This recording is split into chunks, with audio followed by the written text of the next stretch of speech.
dans le monde minutes du quai mélodique.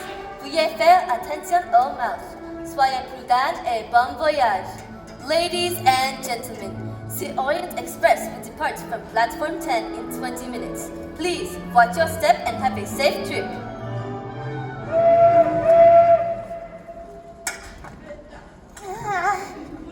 Biggs, down! You're driving me mad! No, princess. Do not have concern. They're not as heavy as they look, I'm sure. They are extremely heavy. Princess Dragomirov, how lovely to see you. Oh, please, let me help you, madame. It is, mademoiselle. I am not married except to God Almighty who lives in heaven. Greta, please. This is Greta Olsen. I'm a missionary and I work in Africa with little babies. I have agreed to pay her way if she will assist me as I travel to Paris. But your usual companion, Miss Schmidt? Oh, she is very sick. The doctors are calling it a cardiac event, but she is German, so it is very unlikely to affect her. I will pray for Miss Schmidt and God will protect her. Greta, please, not now. Just get on the train. You are in compartment 11, Princess, as usual. And Miss Olsen, you will be sharing compartment 4 with a Miss Mary Debenham. I'm Miss Debenham. Ah, mademoiselle, you will be sharing with Miss Olsen here. I will do my very best so I am not disturbing you. Oh, I'm sure we'll get along just fine.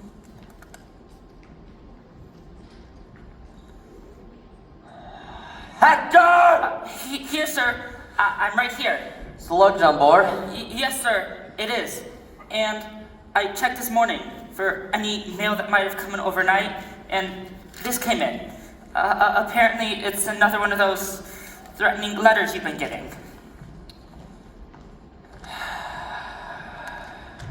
Gosh. Darn it. I know. It's awful. I mean, just look at this. Prepare to die? Keep your voice down. You should call the police. None of their business. But these are dangerous. And it's the third one you've gotten in a week. It's a good thing you've got a gun. Won't you keep your voice down?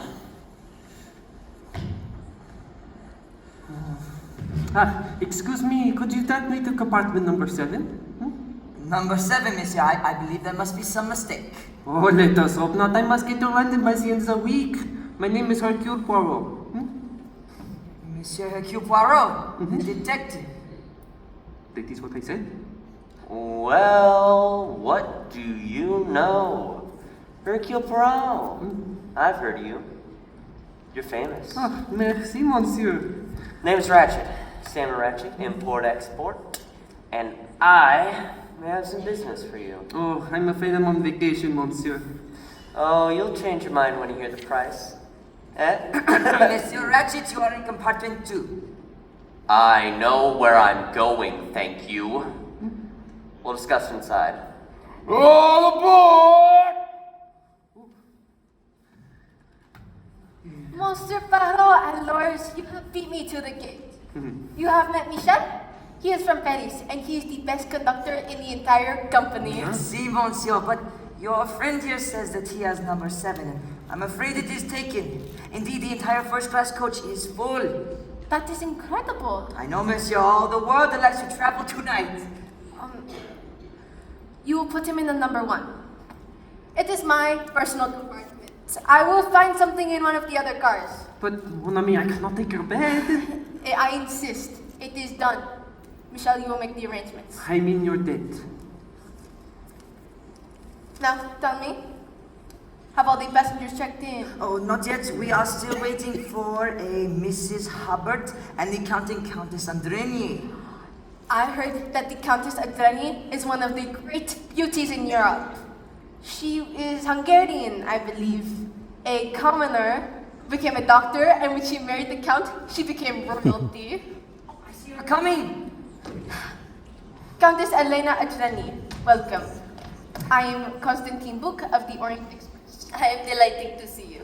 And may I present my personal friend, Monsieur Hercule Poirot. Oh, the famous detective! Oh, that is being wonderful.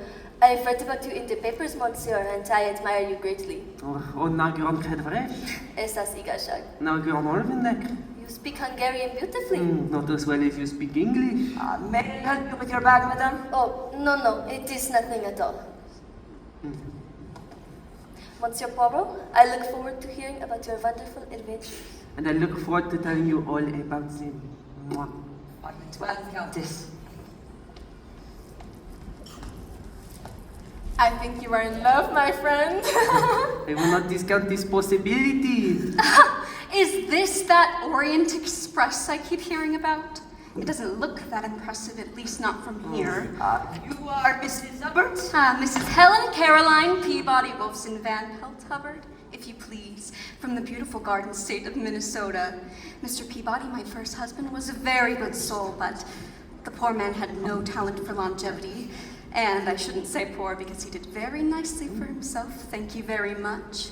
My second husband was a Mr. Wolfson, who I loved rather dearly, but he loved a lot of women, and so I traded up and got a Van Pelt. But I caught him in bed with that redhead from the Waldorf who did his nails. Then, at last, I found Mr. Hubbard, and I call him my little white knight for saving me from a life of bridge games and watery cocktails at the Minneapolis Country Club. And Mr. Hubbard is joining you. No, Mr. Hubbard is not joining me. We traveled together once, and he said that it raised his blood pressure. I don't know why, so now I do it for the both of us. Do you like to travel? I travel every day. Then you and I should exchange notes sometime. Compartment 3. I hope it's comfy. I have never had a complaint. I'm sure you haven't.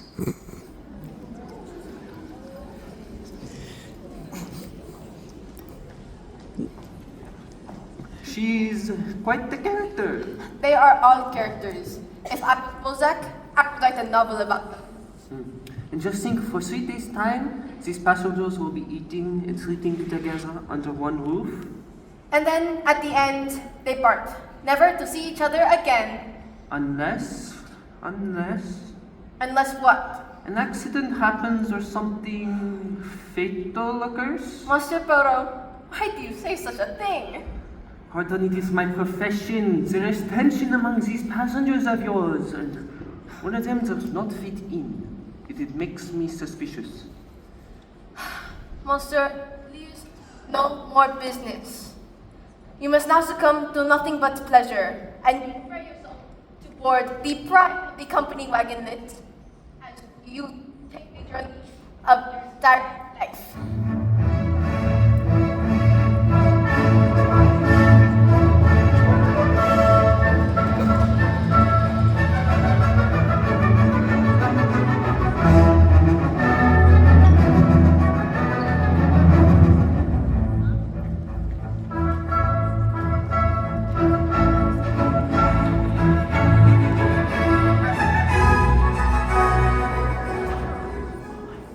Well, ain't this the bee's knees?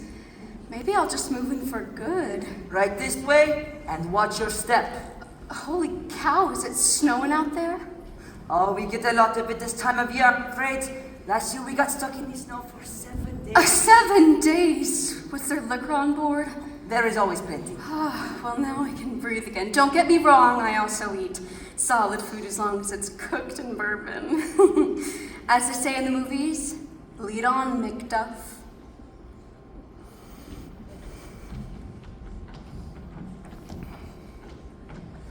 Greta, you must keep up. Keep up. We have to get settled in before the train starts moving. I have to confess to you, Princess, that I'm not liking trains since I am sticker. They are feeling very tight to me, like clothing that is made wrong size and is squeezing my bosom. May God forgive me. Don't be silly. Trains are wonderful. I'm also not liking the strangers and their clickety-clackety. But we will be sitting next to each other, yeah? That part is good. In Africa, when I'm on a train and there's noise and crying and animals and oh! And I look up from my book and see that next to me, right on the seat, is a very old goat. It's true, old goat. He is like my companion. And on this trip that we are taking together right now, I think will not be so different, yeah?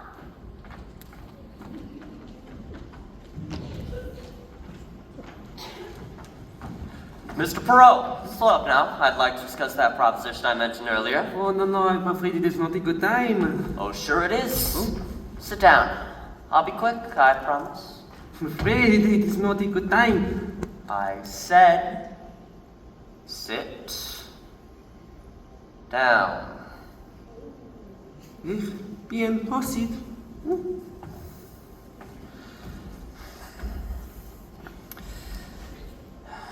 Now, I'd like you to take on a job for me. I take on many new cases. You'll take this one on? I guarantee it. And why is that? Because I'm talking big money here, Mr. Perot. You see, I have an enemy. I would assume you have many enemies. Now, what is that supposed to mean? You are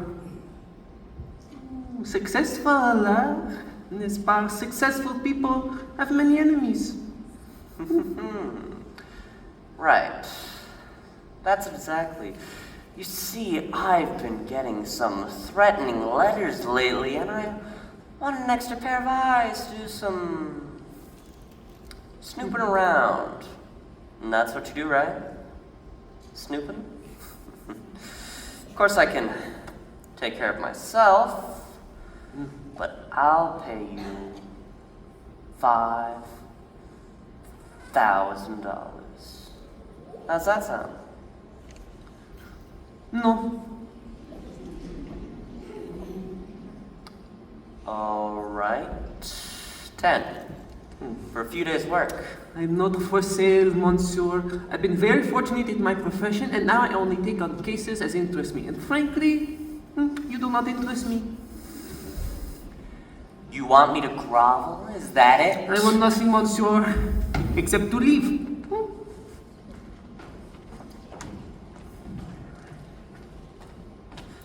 Oh, pardon me, sorry. Hey, you're that countess, aren't you? That is correct. Well, from what I hear, you're a calm to start with, just like the rest of us. That is also correct. So does that mean you'll have a drink with me? I am married, monsieur. My husband is having business elsewhere. Please excuse me. Not so fast.